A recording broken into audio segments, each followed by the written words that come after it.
चलो तो शुरू करते हैं आज की क्लास को। तो लास्ट क्लास में हमने पार्टनरशिप फंडामेंटल्स खत्म कर लिया था। अब हमें हमें अपना अगला चैप्टर करना है, दैट इज गुडविल। ठीक है, तो गुडविल चैप्टर हमें करना है। चलो तो गुडविल के नोट्स हैं ये, आपके साथ मैं नोट्स ऑलरेडी शेयर कर चुका हूं। तो पहली बात, what is the meaning of goodwill? Goodwill का मतलब क्या होता है? बहुत ही आसान चैप्टर है, पहले बता रहा हूं भाई, very very easy chapter. Question आता है तो फ्री के मार्क्स होते हैं इस चैप्टर से। थोड़ा सा फॉर्मूला बेस्ड चैप्टर है, थोड़े बहुत आपको इसमें फॉर्मूले लर्न करने पड़ते हैं, है ना। एक ये चैप्टर है और एक आपका बुक 3 का चैप्टर होता है रेशियोज का, यहाँ आपको थोड़े फॉर्मूले लर्न करने पड़ते हैं, दैट्स इट। वैसे आसान है बहुत चैप्टर, बट पहले what is the meaning of goodwill ये पता हमें होना चाहिए।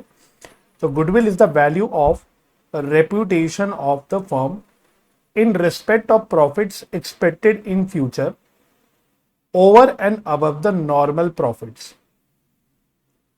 तो गुडविल का मतलब होता है रेपुटेशन। ये टर्म आपने पहले भी सुनी होगी कि किसी बिजनेस का रेपुटेशन कैसा है।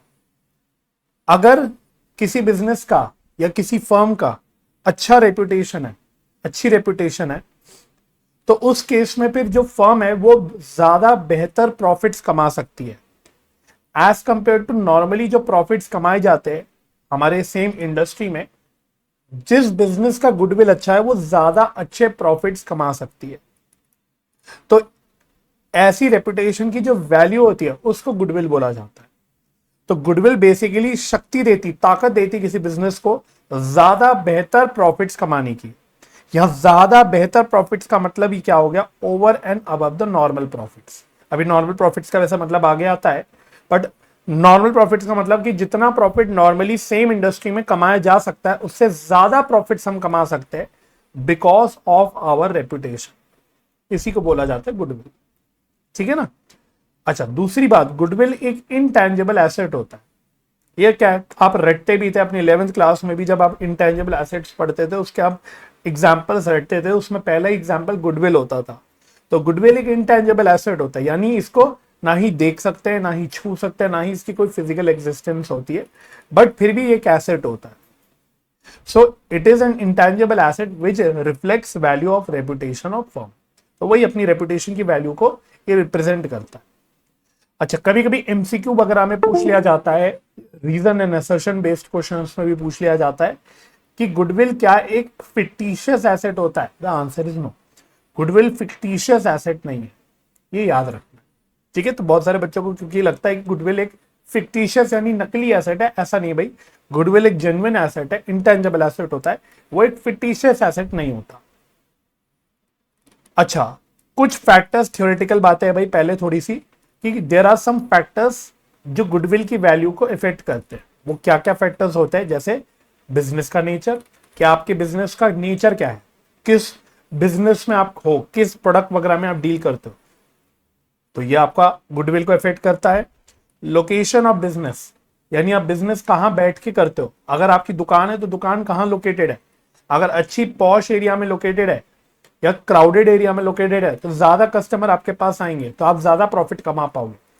वहीं अगर आप कोई सुनसान जगह पे अपनी दुकान खोल के बैठे हुए हो जहां लोग आते ही नहीं ज्यादा, तो आपके बिजनेस कम चलेगा, आपके यहाँ कस्टमर कम आएंगे, तो आपके प्रॉफिट्स कम होंगे। तो लोकेशन भी इफेक्ट करता है बिजनेस को। जिस बिजनेस की जो लोकेशन अच्छे एरिया में होती है उसकी गुडविल ज्यादा अच्छी मानी जाती है। फिर अगला है आपका एफिशिएंसी ऑफ मैनेजमेंट, मतलब आपका मैनेजमेंट कैसा है, क्वालिटी ऑफ मैनेजमेंट कैसी है, अच्छी है। अगर क्वालिटी ऑफ मैनेजमेंट आपकी अच्छी है तो आपकी गुडविल अच्छी होगी।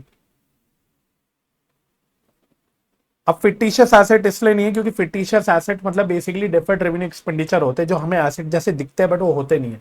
जबकि गुडविल जेन्युइनली एसेट है क्योंकि वो हमें फ्यूचर इकोनॉमिक बेनिफिट्स देता है। ठीक है, तो एक कोई बच्चा है पीबी के नाम से, भाई मुझे पीबी का मतलब नहीं पता, तो पीबी भाई या बहन जो भी हो आप, तो ये है मतलब इसका। ठीक है, it is not a fictitious asset.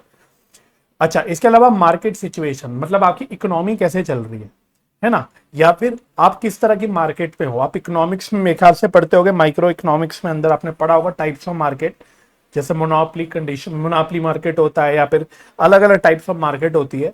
तो अगर आप मोनोपोली में हो, फॉर एग्जाम्पल अगर आपकी मोनोपोली है किसी बिजनेस में, जैसे इंडिया में जो ट्रेन की टिकट्स बुक होती है वो आईआरसीटीसी के थ्रू ही होती है। तो आईआरसीटीसी जो है उसके पास मोनोपोली है ऑनलाइन ट्रेन टिकट बुकिंग के लिए।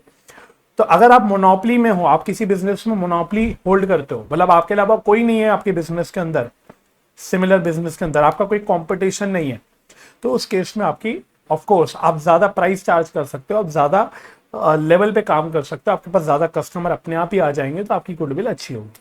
ये एग्जाम्पल होगी, ठीक है ना। अच्छा, उसके बाद क्वालिटी ऑफ गुड्स या सर्विसेज, जैसे मैनेजमेंट की क्वालिटी भी इंपॉर्टेंट होती है गुडविल को डिटरमाइन करने के लिए, वैसी क्वालिटी ऑफ गुड्स और सर्विसेज भी होती है। अगर आप अच्छी क्वालिटी की गुड्स या सर्विसेज ऑफर करते हो कस्टमर को, तो आपकी गुडविल नेचुरली अच्छी होगी। भाई आप मार्केट से कुछ सामान खरीदते हो, आपको अगर अच्छी क्वालिटी का सामान मिलता है तो आप उसके सामान खरीदने वापस जाते हो, आप उसी सामान को वापस खरीदते हो। बस समझ रही है। तो अगर ज्यादा अच्छी क्वालिटी ऑफ गुड्स या सर्विसेज ऑफर होंगे तो हमारी गुडविल, हमारी रेपुटेशन नेचुरली बेटर होगी। फिर कस्टमर रिलेशंस एंड लॉयल्टी, तो ये आप क्वालिटी से मिला सकते हो कि अगर आप अच्छी क्वालिटी ऑफ प्रोडक्ट या सर्विसेज ऑफर करोगे तो कस्टमर बार बार आपके पास आएंगे, आपके कस्टमर के साथ आपके अच्छे रिश्ते बनेंगे, अच्छे रिलेशन बनेंगे। तो अगर आपके पास अच्छी कस्टमर रिलेशंस है, आप अपने कस्टमर के साथ अच्छे रिलेशन बनाते हो, वो आपके पास ही बार बार आते हैं, तो ऑब्वियस बात है आपकी रेपुटेशन अच्छी है। अगर आपकी रेपुटेशन खराब होगी तो कस्टमर आपके पास क्यों आएगा, राइट। तो इसलिए कस्टमर रिलेशन या लॉयल्टी ये भी इफेक्ट करता है आपकी गुडविल को। और कुछ और भी बातें होती है, जैसे अगर आपके पास कुछ स्पेशल एडवांटेजेस हैं जो और बिजनेसेस के पास नहीं है, आपके कॉम्पिटिटर्स के पास नहीं है। आपके पास हो सकता है कोई स्पेसिफिक इंपोर्ट लाइसेंस हो सकता है आपके पास कोई ऐसे बड़े बड़े लॉन्ग टर्म वाले कॉन्ट्रैक्ट्स हो। इसके अलावा अगर आपके ऊपर कोई इलेक्ट्रिसिटी सप्लाई के लिए आपको आसानी से मिल जाती हो, या आपके जो रॉ मटेरियल वगैरह है इसके लिए आपके पास अच्छे सप्लायर हो जो आपको दे देते हो, तो अगर आपके पास ऐसा कोई एडवांटेज है जो आपके कॉम्पिटिटर के पास नहीं है, तो ऑब्वियस ही बात है आपकी क्वालिटी बढ़ेगी, आपकी मार्केट में रेपुटेशन बढ़ेगी और आपकी गुडविल भी बेटर मानी जाएगी, ठीक है ना। चलो नेक्स्ट होता है कि हम जब पार्टनरशिप अकाउंट्स की बात करते हैं, आपको पार्टनरशिप अकाउंट्स में गुडविल क्यों सिखाया जा रहा है, आपको इस चैप्टर में सिखाया जाएगा कि गुडविल की वैल्यू कैसे निकाली जाती है। लेकिन सवाल उठा गुडविल की वैल्यू निकालना क्यों जरूरी है, तो आपको ये सिचुएशंस पता होनी चाहिए। ये बहुत बार एमसीक्यू में सीबीएसई पूछ चुका है कि गुडविल क्यों निकालने की नीड होती है, कब कब गुडविल निकालने की नीड होती है। तो ये आपको नीड लर्न करनी है। ऑफ कोर्स ये सारा थ्योरेटिकल पार्ट आपको थोड़ा बहुत लर्न करना है।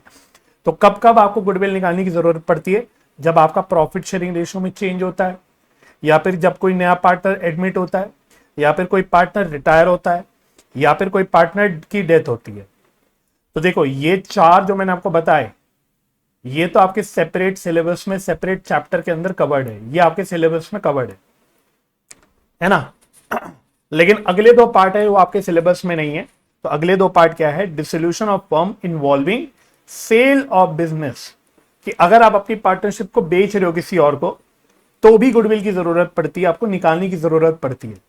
इसी तरह से अगर अमेलगमेशन होता है पार्टनरशिप फर्म्स का, मतलब जब दो या दो से ज्यादा पार्टनरशिप फर्म्स मिलकर एक हो जाती हैं, तब भी गुडविल निकालने की जरूरत पड़ती है।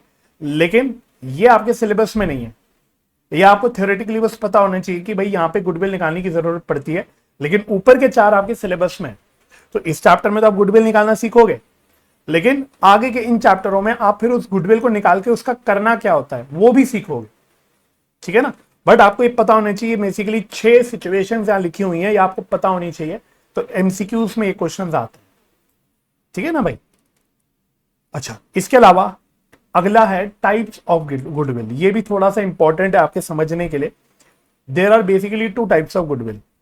एक होता है परचेज्ड गुडविल, दूसरा होता है self generated goodwill. Purchase goodwill का मतलब क्या होता है, ऐसी गुडविल जिसके लिए आपने कोई कंसिडरेशन पे करी है, यानी कोई प्राइस पे करी है। ये ज्यादातर गुडविल आती है जब हम किसी और का बिजनेस परचेज कर देते हैं, एक्वायर करते हैं, तो हम उनको एक्स्ट्रा गुडविल, उनकी गुडविल के लिए भी एक्स्ट्रा अमाउंट देते हैं। तो ऐसे केसेस में परचेज गुडविल आती है। तो सिंपल क्या है, ऐसी गुडविल जहां पे कोई कंसिडरेशन यानी कोई पैसा, कोई प्राइस, कुछ पे किया गया है गुडविल खरीदने के लिए, ऐसी गुडविल को बोलते हैं परचेज गुडविल। और दूसरी गुडविल होती है वो गुडविल जो आपने खरीदी नहीं, वो आपने खुद अपनी बनाई। ओवर द ईयर्स अपना काम कर करके आपने अपनी रेपुटेशन बनाई, आपने अपनी मार्केट में स्टैंडिंग बनाई, आपने अपने कस्टमर के बीच में एक पहचान बनाई, तो ये जो गुडविल होती है ये खरीदी नहीं जाती, ये खुद बनाई जाती है। ऐसी गुडविल उसको बोलते हैं सेल्फ जनरेटेड गुडविल। ठीक है ना। तो सेल्फ जनरेटेड गुडविल यानी कि दूसरी भाषा में इसको इंटरनली जनरेटेड गुडविल भी बोलते हैं। ये ऐसी गुडविल होती है जिसके लिए कोई सेपरेट प्राइस या कंसिडरेशन नहीं पे किया जाता, ये खुद बनाई जाती है ओवर द ईयर्स। राइट। ठीक है ना। अच्छा, अब very very important point two remember, very important point two remember क्या कि एक आपका अकाउंटिंग स्टैंडर्ड है एएस नंबर 26, ये आपको लर्न करना है, ये आपको याद रखना है भाई कि एक अकाउंटिंग स्टैंडर्ड है 26 जो बेसिकली इनटैंजिबल एसेट से डील करता है। और एएस 26 के कुछ नियम कानून, कुछ प्रिंसिपल्स हैं। वो क्या प्रिंसिपल्स है वो आपके लिए जरूरी नहीं, बट उन प्रिंसिपल्स के तहत आपको याद रखना है कि भाई सेल्फ जनरेटेड गुडविल को आप बुक्स में रिकॉर्ड नहीं कर सकते। बोले तो आप गुडविल की एंट्री का पास करके उसको अपने बैलेंस शीट में गुडविल एज एन एसेट नहीं दिखा सकते। कौन सी गुडविल को? सेल्फ जनरेटेड गुडविल को। यानी सिर्फ परचेज्ड गुडविल को ही आप अपनी बुक्स में रिकॉर्ड कर सकते हो, सेल्फ जनरेटेड गुडविल को नहीं कर सकते। This is as per AS 26।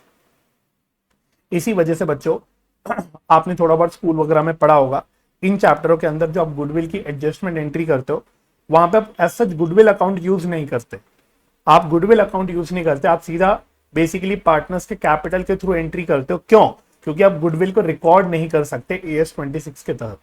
इसलिए आपको अलग अलग चैप्टरों में गुडविल की एडजस्टमेंट एंट्री सिखाई जाती है, डायरेक्टली गुडविल को रिकॉर्ड नहीं करवाया जाता। आपको पॉइंट क्लियर हो रहा है? तो आपको इसलिए रीजन पता होना चाहिए कि एएस 26 की वजह से self generated goodwill can not be recorded in the books, only purchased goodwill can be recorded in the books. चलो जी, तो ये कुछ बेसिक बातें थी। अब अगर मैं प्रैक्टिकली बोलूं तो प्रैक्टिकली आपको क्या सीखना है? आपको गुडविल की कैलकुलेशन सीखनी है।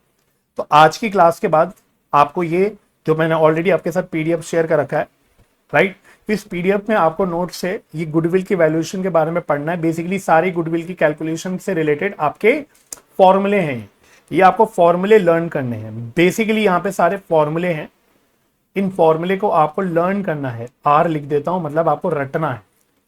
लर्न कर लोगे तो फिर इसके क्वेश्चन बहुत ही आसान हो जाते हैं। ठीक है ना। तो यहां आपको सिखाया जाता है, इस चैप्टर में बेसिकली ये सिखाया जाता है कि गुडविल की वैल्यूएशन कैसे करी जाती है, यानी गुडविल की कैलकुलेशन करने के क्या मेथड्स होते हैं। ठीक है ना। ये अंडरस्टूड है कि यहां पे हम लोग सेल्फ जनरेटेड गुडविल को वैल्यू करते हैं। आपको कैलकुलेशन करनी पड़ती है सेल्फ जनरेटेड गुडविल की, क्योंकि जो गुडविल आप पैसे देके खरीद रहे हो उसको थोड़ी वैल्यू करना है। वो तो आपको पता होगा ना आपने कितने पैसे दिए गुडविल खरीदने के लिए। वहां थोड़ी आपको कोई गुडविल की कैलकुलेशन करनी पड़ेगी। वहां आपने पैसे दिए होंगे कि भाई आपने अगर 1 लाख रुपए दिए हैं गुडविल के लिए तो वो 1 लाख रुपए की गुडविल हो गई। लेकिन सेल्फ जनरेटेड गुडविल में आप कुछ पैसे नहीं देते, आप खरीदते नहीं हो उसको, फिर भी आप गुडविल निकालना पड़ता है। क्यों निकालना पड़ता है? उसके लिए ये नीड लिखी हुई है। इन कारणों की वजह से इन सिचुएशंस में हमको गुडविल निकालना पड़ता है कुछ एडजस्टमेंट्स करने के लिए। तो वो गुडविल निकालने के यहाँ पे कुछ मेथड्स होते हैं, और there are mainly 3 methods. Mainly 3 methods होते हैं गुडविल निकालने के। एक होता है एवरेज प्रॉफिट मेथड, एक होता है सुपर प्रॉफिट मेथड, और एक होता है capitalisation method. Average profit method में 2 तरह के एवरेज प्रॉफिट यूज हो सकते हैं, या तो सिंपल एवरेज प्रॉफिट या फिर वेटेड एवरेज प्रॉफिट। इसी तरह से कैपिटलाइजेशन मेथड में 2 तरह की कैपिटलाइजेशन होती है। एक होती है या तो कैपिटलाइजेशन ऑफ एवरेज प्रॉफिट, या तो होती है कैपिटलाइजेशन ऑफ सुपर प्रॉफिट। तो आपको ये मेथड्स बस सीखने हैं कि इन मेथड से कैसे गुडविल निकाला जाता है, और ये आपका चैप्टर खत्म हो जाएगा। ठीक है ना। तो सबसे पहले देखो, फास्ट फास्ट करना हमको, बिल्कुल फास्ट फास्ट चलेंगे। तो फर्स्ट मेथड हमारा होता है एवरेज प्रॉफिट मेथड। अगर इसमें simple average profit method use करते हैं तो गुडविल का फॉर्मूला होता है goodwill is equal to average profit into number of years purchase.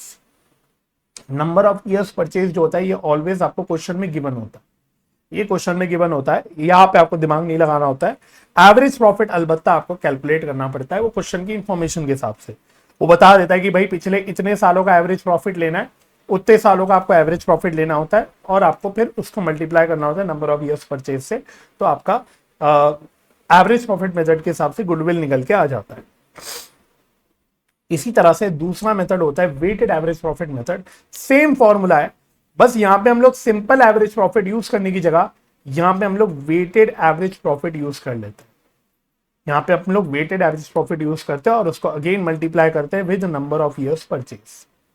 Weighted average profit कैसे निकलता है सब क्वेश्चन में दिखेगा, लेकिन sum of profit into weights divided by sum of weights. अब ये क्या चक्कर है, क्वेश्चन में समझ आता है ना।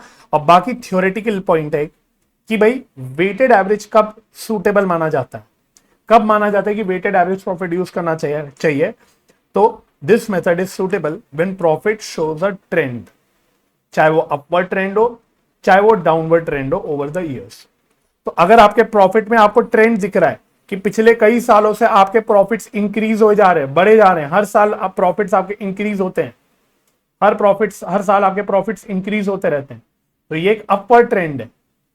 या उल्टा हो सकता है, आपको दिख रहा होगा हर साल आपके प्रॉफिट्स डिक्रीज हो रहे हैं, कम हो रहे हैं, हर साल आपके प्रॉफिट्स डिक्रीज हो रहे हैं, तो ये डाउनवर्ड ट्रेंड है। तो theoretically speaking, conceptually speaking, weighted average profit को माना जाता है बेटर अगर आपके प्रॉफिट में ट्रेंड हो, चाहे वो अपवर्ड ट्रेंड हो चाहे वो डाउनवर्ड ट्रेंड हो। पॉइंट क्लियर हो गया, ठीक है ना। बाकी मोर वेटेज हम लोग देते हैं to the profits of recent years. ये मैं सीधा क्वेश्चन में आपको दिखाऊंगा कि रीसेंट ईयर के प्रॉफिट्स को हम लोग ज्यादा वेटेज देते हैं, ठीक है ना। तो फटाफट मैं पहले आपके साथ फॉर्मूला डिस्कस कर रहा हूं, ठीक है, फास्ट कर रहे हैं, फॉर्मूला डिस्कस करते हुए चल रहे हैं।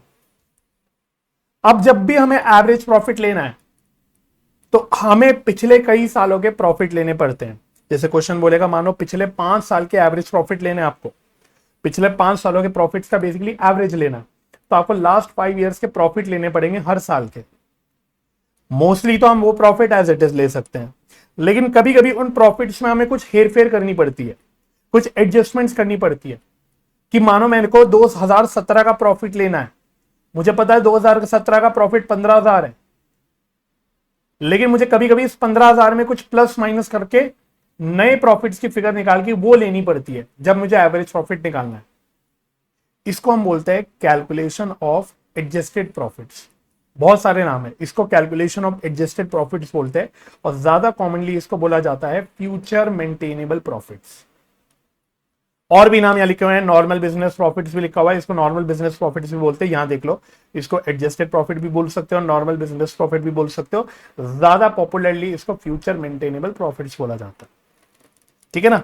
अब इसमें देखो क्या प्लस माइनस करते हैं, जल्दी से देख लो भाई। अब लॉजिक नहीं बताया जा सकता, पहली बता रहा हूं। अगर एक एक प्लस माइनस के लॉजिक में घुस गया तो फिर एक लेक्चर 2 लेक्चर तो वहीं निकल जाएंगे कि ये इसलिए प्लस कर रहे हैं, इसलिए माइनस कर रहे हैं। अगर मैं इसमें घुस गया तो आपके 2 लेक्चर, 1-1.5 लेक्चर कम से कम तो उसी में निकल जाएगा। बट उतना हमारे पास टाइम होता नहीं है यहाँ पे, है ना, क्योंकि हम लोगों को फास्ट ट्रैक वे में काम करना है। तो अब आपको ये फॉर्मूला बेसिकली लर्न करना है। आपको रीजन पता है, वेल एंड गुड, नहीं पता तो और भी बढ़िया, आप इसको लर्न कर लो। हालांकि ये फॉर्मूला दिखने में ऐसा बड़ा लिखता है कि भाई इतनी सारी चीजें दिख रही है, लेकिन एग्जाम में इतनी सारी चीजें आती नहीं है। एग्जाम में कॉमनली 1 या 2 चीजें ही आती है, कॉमनली जो आती है वो आपको अपने आप याद हो जाती है जब आप क्वेश्चंस करते हो, ठीक है ना। रीजन है भाई, हर चीज को प्लस माइनस करने के पीछे लॉजिक है। मैं ये नहीं कह रहा कि लॉजिक नहीं है, और बिल्कुल बेसिक लॉजिक है, ऐसा भी नहीं कि बहुत टेक्निकल लॉजिक है, लेकिन वो लॉजिक डिस्कस करने बैठ जाते हैं ना, क्योंकि आप देख लो कितनी सारी चीजें, 1 2 3 4 5 6 7 8 9 10 11 12 एडजस्टमेंट जहां टोटल फॉर्मूले लिखी हुई है। अगर मैं 12 एडजस्टमेंट्स को समझाने बैठ गया कि फलाना इसलिए प्लस कर रहे हैं, फलाना इसलिए माइनस कर रहे हैं, तो फिर क्या प्रॉब्लम हो जाती है, फिर आपको बहुत टाइम लग जाएगा कवर करने में, क्योंकि वो समझाने के लिए मुझे एग्जांपल्स लेने पड़ेंगे, फिगर्स लेनी पड़ेगी, तब आपको चीजें समझ आएगी। वो करने में 2 क्लासेस तो ऐसी निकल जाएंगी, फिर तो जाके हम आगे कुछ कर पाएंगे, ठीक है ना। तो आप फटाफट से मेरे साथ देखो आपको क्या प्लस माइनस करना है। आपको क्वेश्चन में प्रॉफिट दिया होगा, किसी भी साल का प्रॉफिट दिया होगा। क्वेश्चन करेंगे, क्वेश्चन नहीं करेंगे ऐसा नहीं है, क्वेश्चन करेंगे तो और क्लियरली दिखेगा। उसमें आपको कोई क्वेश्चन की जानकारी के हिसाब से चीजें प्लस माइनस करनी होगी। प्लस क्या क्या करना है देख लो फटाफट से, क्या क्या प्लस करना है। अगर कोई अबनॉर्मल लॉस बताता है, जैसे लॉस बाय फायर, वो आपको एड बैक करना है। अगर कोई वो कहता है loss from sale of fixed asset, ये भी by nature actually abnormal loss ही माने जाते हैं, तो ये भी आपको प्लस करना है, क्योंकि लॉसेस हर साल नहीं होंगे। मतलब अगर मैं बिल्कुल स्ट्रेट फॉरवर्ड बोलूं तो ये हर साल लॉसेस नहीं होंगे, इसलिए हमको इनको एड बैक करना है। वहीं अगर अबनॉर्मल गेन होगा अगर अब नॉर्मल गेन है तो अब नॉर्मल गेन वो गेन है, वो प्रॉफिट्स है, वो फायदे जो हर साल नहीं आएंगे, तो वो माइनस करना है ना, जैसे gain on sale of fix asset. अच्छा, इसके अलावा और क्या ऐड करना है, ध्यान से देख लो, over valuation of opening stock या under valuation of closing stock. Over valuation of opening stock या under valuation of closing stock. Reason यही है क्योंकि over valuation of opening stock या under valuation of closing stock की वजह से हमारे प्रॉफिट्स क्या होते हैं, कम दिखते हैं, एक्चुअल सही प्रॉफिट से कम दिखते हैं, तो हमें उन्हें बढ़ाना पड़ता है, इसलिए उसको प्लस कर देते हैं। इसके अलावा अगर कोई ऐसा खर्चा है किसी साल में जो नॉन रिकरिंग नेचर का है, जो हमें लगता नहीं फ्यूचर में होगा, तो वो भी हम लोग ऐड बैक कर देते हैं। और इसके अलावा ये वाला पॉइंट बहुत आता है, capital expenditure treated as revenue expenditure net of depreciation. मतलब इसका मतलब आपने कोई ऐसा खर्चा करा जो एसेट में जाना चाहिए था, बट आपने उसे नॉर्मल एक्सपेंस में डाल दिया, राइट। जैसे इंस्टॉलेशन, मशीनरी की इंस्टॉलेशन का खर्चा, तो आपको पता है भाई, अगर मशीनरी की इंस्टॉलेशन का खर्चा होता है तो वहां मशीनरी की कॉस्ट में ऐड करते हैं, क्लास 11 में पढ़ाया जाता था आपको, लेकिन आपने गलती से उस इंस्टॉलेशन को नॉर्मल इंस्टॉलेशन के एक्सपेंस में डाल दिया, नॉर्मल बिजनेस एक्सपेंस में डाल दिया, तो ये होता है capital expenditure treated as revenue expenditure. ये आप पढ़ते थे रेक्टिफिकेशन ऑफ एरर्स चैप्टर में क्लास 11 में। तो अगर ऐसा कुछ है तो आपको वो ऐड करना होगा, क्योंकि इससे आपके प्रॉफिट्स बढ़ जाएंगे। लेकिन ये ऐड करते वक्त अगर डेप्रीसिएशन की भी जानकारी दे रखी है, तो ये आपको ऐड करना है नेट ऑफ डेप्रीसिएशन, कि इस पे जो डेप्रीसिएशन का इफेक्ट है वो हटा के फिर आपको ऐड करना है, राइट। अच्छा, लेस क्या करते हैं, अब नॉर्मल गेन तो मैंने बोल ही दिया, बाकी एक याद हो गया ना आपको, अब एक कोई याद कर लो, जैसा अब ये याद कर लो कि over valuation of opening stock या under valuation of closing stock हमें ऐड करना है, तो इसका उल्टा जो होगा वो माइनस करना होगा। तो over valuation of closing stock या under valuation of opening stock ये माइनस करना है। माइनस इसलिए करना है क्योंकि under valuation of opening stock या over valuation of closing stock की वजह से हमारे प्रॉफिट ज्यादा दिखते हैं, जितने एक्चुअल प्रॉफिट है उससे ज्यादा दिखते हैं, इस वजह से हमें इनको माइनस करना होता है, राइट।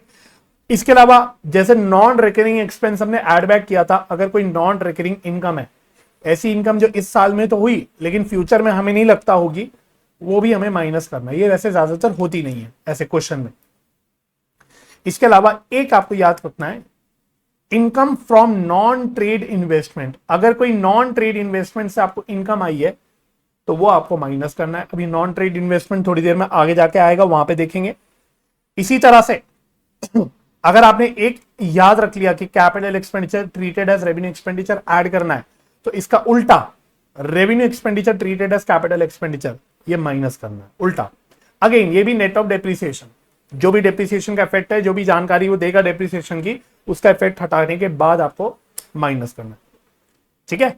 और इसके अलावा अगर पार्टनर का कोई रेम्यूनरेशन है, जैसे पार्टनर की सैलरी है, वो अगर माइनस नहीं हो रखी, वो भी माइनस करना है। और अगर कोई ऐसा खर्चा है जो फ्यूचर में होगा, या कोई खर्चा था जो हुआ था हमने ओमिट कर दिया, ऐसे कोई खर्चे है, वो आपको माइनस करना है, ठीक है ना।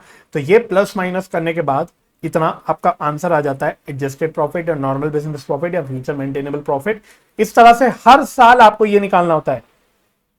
जैसे कि अगर पिछले 5 साल के एवरेज प्रॉफिट हमें उठाने, तो हमें पिछले 5 साल में हमें ये एडजस्टमेंट करके 5 साल के प्रॉफिट्स नए सिरे से निकालने होते हैं और फिर उसका एवरेज करना होता है, ठीक है ना। तो इसको बोलते हैं calculation of future maintainable profit. अभी आएगा पीबीजी नॉन ट्रेड इन्वेस्टमेंट आगे आएगा, सुपर प्रॉफिट मेथड के अंदर आएगा, ठीक है ना। चलो जी, तो ये आपका मेथड नंबर 1 हो गया। पहले मैं मेथड्स आपके साथ डिस्कस कर रहा हूं, फॉर्मूले डिस्कस कर रहा हूं, फिर हम लोग सीधा क्वेश्चंस पे आएंगे। क्वेश्चंस भी करेंगे हम लोग, प्रैक्टिस करेंगे इनकी, अप्लाई करेंगे इन फॉर्मूले को, वहां पे जो भी बात हम कवर कर रहे हैं उसको अप्लाई करेंगे अपने क्वेश्चंस पे। बट पहले मैं आपके साथ डिस्कस कर रहा हूं, ठीक है ना। तो अगला मेथड आपका होता है super profit method. Next method is your super profit method. तो सुपर प्रॉफिट मेथड से क्या आपका फॉर्मूला बनता है, गुडविल कैसे निकलता है, super profit into number of years purchase. फिर वही बात है भाई, number of years purchase given होता है आपको, सुपर प्रॉफिट आपको निकालना पड़ता है। तो सुपर प्रॉफिट कैसे निकलता है, super profit is equal to average profit. जो एवरेज प्रॉफिट आपने मेथड ए में निकालना सीखा वो एवरेज प्रॉफिट, या अगर एवरेज प्रॉफिट नहीं गिवन है क्वेश्चन में तो एक्चुअल प्रॉफिट गिवन होगा, वो ले लेने का। दोनों में से जो भी अवेलेबल है, जो भी लेना है, वो जो भी गिवन है क्वेश्चन में उसके अकॉर्डिंग हमको लेना है, माइनस नॉर्मल प्रॉफिट। तो एवरेज प्रॉफिट तो समझ आ गया, उसमें से हमें माइनस क्या करना है, नॉर्मल प्रॉफिट। तो सर अब नॉर्मल प्रॉफिट क्या होता है, तो normal profit is equal to capital employ into normal rate of return. सब क्वेश्चन जब आएगा तब करेंगे, but normal rate of return मतलब ये परसेंटेज में गिवन होता है, इसलिए डिवाइडेड बाय 100 भी करना पड़ता है, ठीक है ना। और कैपिटल इंप्लॉयड क्या होता है, अब कैपिटल इंप्लॉयड क्या होता है, it means capital invested in the firm to carry on the business. अब कैपिटल इंप्लॉयड हमें निकालना पड़ता है, ये हमें कैलकुलेट करना पड़ता है। इसको कैलकुलेट करने के दो तरीके हैं, पहला तरीका या दूसरा तरीका। कौन सा तरीका यूज करना है भाई, जो भी इंफॉर्मेशन गिवन है उसके हिसाब से हमें यूज करना है। पहले तरीके के हिसाब से हमें लाइबिलिटी साइड को सिर्फ लिखना है, उसमें हमें पार्टनर्स कैपिटल अकाउंट में जो बैलेंस गिवन होगा, पार्टनर्स का करंट अकाउंट का जो बैलेंस गिवन होगा वो लेना है, उसमें रिजर्व्स वगैरह अगर गिवन है वो लेने हैं। अगर बैलेंस शीट में कोई एग्जिस्टिंग गुडविल आ रही है, अगर बैलेंस शीट में कोई गुडविल आ रही है वो आपको हटानी पड़ेगी, वो माइनस करनी पड़ेगी। अगर कोई फिक्टिशियस एसेट आ रहा है, फिक्टिशियस एसेट जैसे फिक्टिशियस एसेट के नाम पे ना जनरली एडवर्टीजमेंट एक्सपेंस होता है, ये आगे के चैप्टर्स में भी आता है, एडवर्टीजमेंट एक्सपेंस, नकली एसेट बोल सकते हो आप इसको। तो अगर कोई फिक्टिशियस एसेट है जैसे वो एडवर्टीजमेंट एक्सपेंडिचर ही आता है वो क्वेश्चंस में, तो वो भी माइनस करना है। और नॉन ट्रेड इन्वेस्टमेंट अगेन यहाँ पे आ गया, वो भी आपको माइनस करना है। तो देखो मैं एक ब्लू कलर से यहाँ पे कलर करता हूं, आपको कैपिटल अकाउंट करेंट अकाउंट का बैलेंस लेना है, रिजर्व्स लेना है, इसमें से क्या चीजें माइनस करनी है मैं ब्लू कलर से कलर कर रहा हूं। देखो existing goodwill, fictitious assets, non trade investments, ये पहला तरीका है। या फिर दूसरा तरीका यह है कि आप एसेट साइड से शुरू करो, इसमें लो टोटल एसेट्स, माइनस कर दो बाहर की लाइबिलिटीज, आउटसाइडर्स की लाइबिलिटीज, और आगे का फॉर्मूला बिल्कुल फिर से सेम है, minus existing goodwill, minus fictitious asset, minus non trade investment. तो मेनली जो आपका अलग है वो यहां पे है, यहां पे आपको capital current account plus reserve लेना है, यहां पे आपको total assets minus total outside liabilities लेनी। क्वेश्चन में जो जानकारी होगी आपको वो लेके काम करना पड़ेगा, ठीक है ना। चलो तो बाकी एक बच्चा पूछ रहा था नॉन ट्रेड इन्वेस्टमेंट क्या होता है। तो नॉन ट्रेड इन्वेस्टमेंट ऐसा इन्वेस्टमेंट होता है जो हम प्रॉफिट अर्न करने के लिए कमाते हैं by investing the surplus funds, अपने बिजनेस को बढ़ावा देने के लिए नहीं करते। तो देखो इन्वेस्टमेंट यहाँ पे जो हम बाइफरकेशन करते हैं, हम दो तरह की इन्वेस्टमेंट पे बाइफरकेशन करते हैं। हम बोलते हैं यार इन्वेस्टमेंट करने के पीछे मकसद क्या है, आपको मकसद सोचना है कि आपने जो भी इन्वेस्टमेंट करी वो क्यों करी। अगर जो आपने इन्वेस्टमेंट बस इसलिए करी क्योंकि आपके पास फालतू पैसा पड़ा हुआ था जो यूज नहीं हो रहा था, इसको हम सरप्लस फंड्स बोलते हैं। फालतू पैसा पड़ा हुआ था, मैंने बोला यार मेरे बैंक अकाउंट में फालतू पैसे पड़े हुए हैं, मैं बैंक अकाउंट में क्यों रखे बैठा हूं, मैं इसको कहीं इन्वेस्ट कर देता हूं। तो अगर आपके पास बस फालतू पैसा पड़ा था इसलिए आपने इन्वेस्ट कर दिया, तो ऐसी इन्वेस्टमेंट को बोलते हैं नॉन ट्रेड इन्वेस्टमेंट। ये हम अपनी बिजनेस, अपने मेन बिजनेस के लिए नहीं करते। ये तो फालतू पैसा पड़ा है, चलो पड़ा है तो हम इसको इन्वेस्ट करके कुछ एक्स्ट्रा कमा लेंगे, इसलिए हम लोग इन्वेस्ट कर देते हैं। वहीं दूसरा मकसद होता है इन्वेस्टमेंट करने का, दो ही मकसद होते हैं, इसके अलावा कोई तीसरा मकसद नहीं होता। दूसरा मकसद होता है कि नहीं यार हमें बिजनेस को अपने बढ़ावा देने के लिए कोई ऐसी इन्वेस्टमेंट करनी पड़ेगी जहां में अपना, जिससे हमारा बिजनेस बढ़े, जो हम मेन बिजनेस कर रहे हैं वो हमारा इंक्रीज हो। तो उस केस में हम जो अपने बिजनेस को बढ़ाने के लिए या अपने बिजनेस पर्पस के लिए कोई इन्वेस्टमेंट करते हैं तो उसको बोलते हैं ट्रेड इन्वेस्टमेंट, उसको बोलते हैं ट्रेड इन्वेस्टमेंट। जैसे कि मैं एग्जांपल के तौर पे बोल देता हूं, जैसे मानो मेरे सप्लायर ने बोला, मेरे क्रेडिटर ने बोला कि हम आपको रॉ मटेरियल तभी सप्लाई करेंगे अगर आप हमारी कंपनी में इन्वेस्ट करोगे, वरना हम आपको रॉ मटेरियल सप्लाई नहीं करेंगे। तो मैं अपने सप्लायर की कंपनी में इन्वेस्ट करूंगा सिर्फ किस मकसद से, इसलिए नहीं क्योंकि मेरे पास फालतू पैसा पड़ा था, इसलिए ताकि वो मेरे को रॉ मटेरियल सप्लाई करे। तो मैंने अपने बिजनेस करने के लिए, कैरी ऑन करने के लिए इन्वेस्टमेंट करी। तो ऐसे इन्वेस्टमेंट को बोलते हैं ट्रेड इन्वेस्टमेंट। और दूसरी जगह अगर मैं इन्वेस्टमेंट करता हूं बस इसलिए क्योंकि मेरे पास फालतू पैसा पड़ा था, है ना, मेरे पास सरप्लस फंड्स पड़े थे, तो उस केस में वो जो इन्वेस्टमेंट होती है उसको हम लोग बोलते हैं नॉन ट्रेड इन्वेस्टमेंट। तो ये डिफरेंस होता है दोनों तरह के इन्वेस्टमेंट्स, ठीक है ना।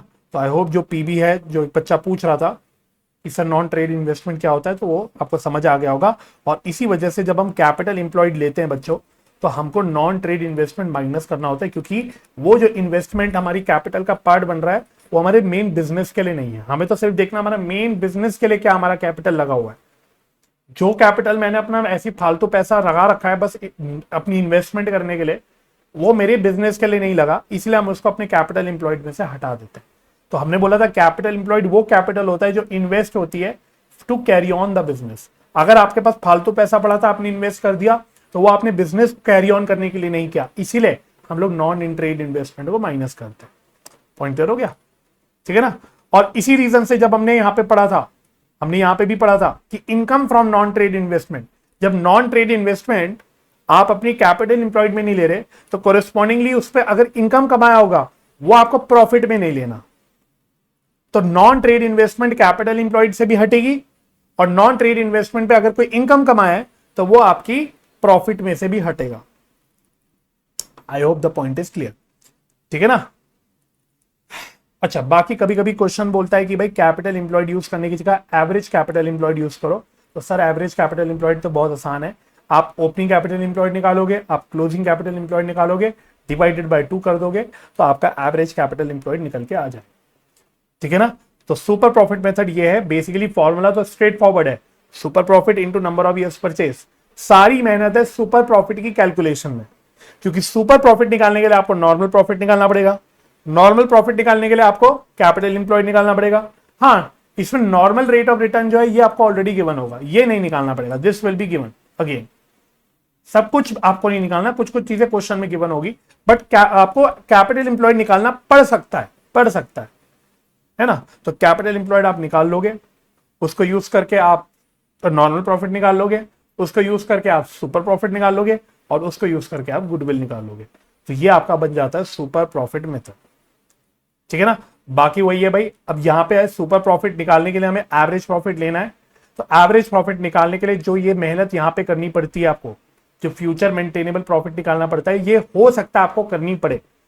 तो एवरेज प्रॉफिट निकालने का तरीका बिल्कुल वही है जो मेथड 1 में है, बाकी सुपर प्रॉफिट हमने यहां पे सीख लिया। ठीक है ना जी। और बाकी आपका लास्ट मेथड होता है that is capitalisation method. Last method होता है कैपिटलाइजेशन मेथड, और 2 तरह की कैपिटलाइजेशन होती है, एक होता है कैपिटलाइजेशन ऑफ एवरेज प्रॉफिट, एक होता है capitalisation of super profit. Capitalisation of average profit कैसे निकलता है, गुडविल इज इक्वल टू, हमें लेना होता है कैपिटलाइज्ड वैल्यू, बिजनेस की कैपिटलाइज्ड वैल्यू, इसमें से नेट एसेट्स माइनस करने होते हैं। तो फॉर्मूला जब लिखेंगे तो क्या लिखेंगे, capitalised value of business minus net assets. लेकिन अल्टीमेटली जो नेट एसेट्स लिखा है it is nothing but capital employed, जो आपने यहां पे निकालना सीखा सुपर प्रॉफिट मेथड में। बस लिखना उसको क्या है, कोशिश करनी है कि हम इसको नेट एसेट्स लिखे, है वही कैपिटल इंप्लॉयड का दूसरा नाम ही समझ लो, नेट एसेट हो गया। तो कैपिटलाइज्ड वैल्यू ऑफ बिजनेस लेके माइनस करना है उसमें से नेट एसेट्स। अब कैपिटलाइज्ड वैल्यू ऑफ बिजनेस कैसे निकलता है, average profit into reciprocal of normal rate of return. तो जनरली आप परसेंटेज निकालने के लिए ऐसे करते हो, मल्टीप्लाइड बाय NRR अपॉन 100। जब आप कैपिटलाइज्ड वैल्यू लिखोगे तो आप इसका उल्टा कर दोगे, इसका रेसिप्रोकल कर दोगे 100 अपॉन NRR करेंगे, जब क्वेश्चन आएगा तो वहां पे देखेंगे। तो इससे आपकी कैपिटलाइज्ड वैल्यू ऑफ बिजनेस निकल के आ जाती। ठीक है ना। और वहीं अगर कैपिटलाइजेशन ऑफ सुपर प्रॉफिट करना है तो ये तो बहुत ही सिंपल हो जाता है। यहां पे गुडविल इज इक्वल टू जो सुपर प्रॉफिट आपने ऊपर निकाला मल्टीप्लाइड बाय अगेन वही रेसिप्रोकल ऑफ NRR, मतलब 100 अपॉन NRR। तो आपका सुपर प्रॉफिट का कैपिटलाइजेशन से गुडविल निकल के आ जाता है। ध्यान रखने वाली बात यह है, दोनों कैपिटलाइजेशन से जो आंसर आएगा वो सेम होगा।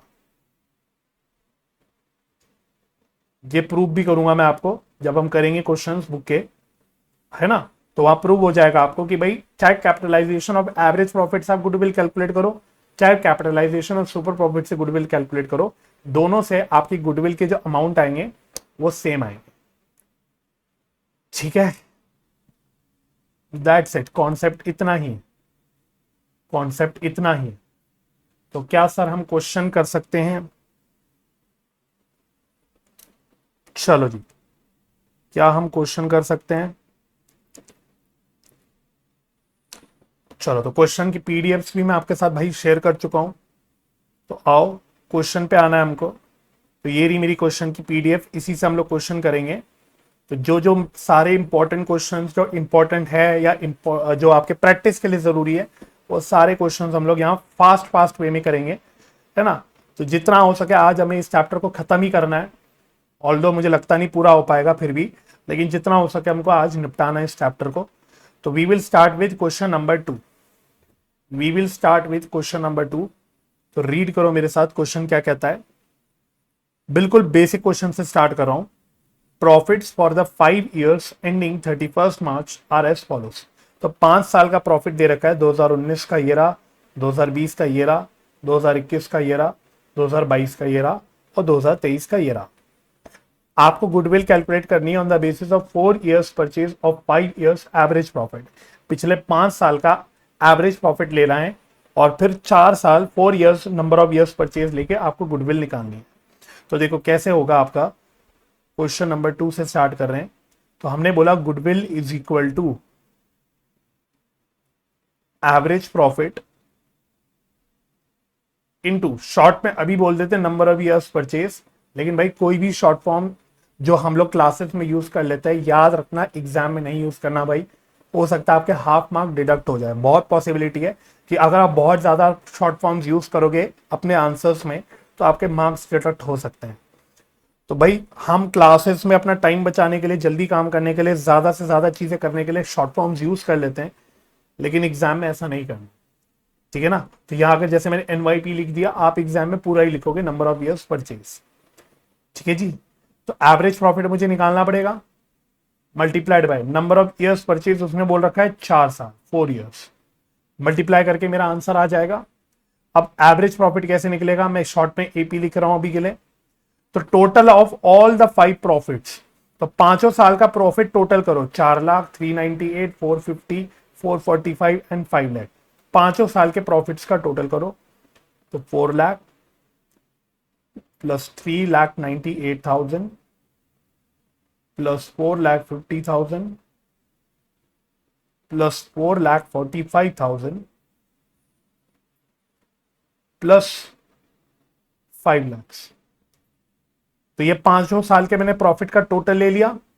और एवरेज निकालने के लिए क्या करना है भाई, जितने सालों का प्रॉफिट लिया उतने सालों से डिवाइड कर दो, तो आपकी एवरेज प्रॉफिट निकल के आ जाएगी।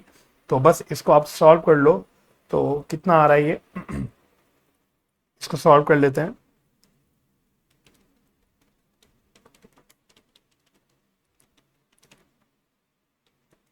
तो ये टोटल आ रहा है 21,93,000 टोटल, डिवाइडेड बाय 5,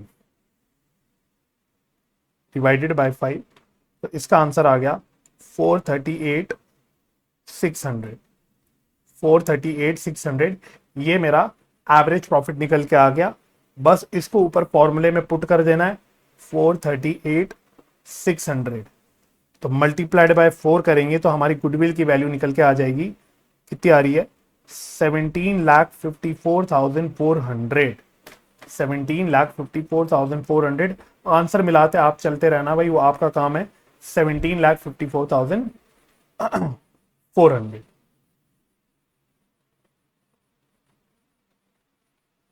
ठीक है जी।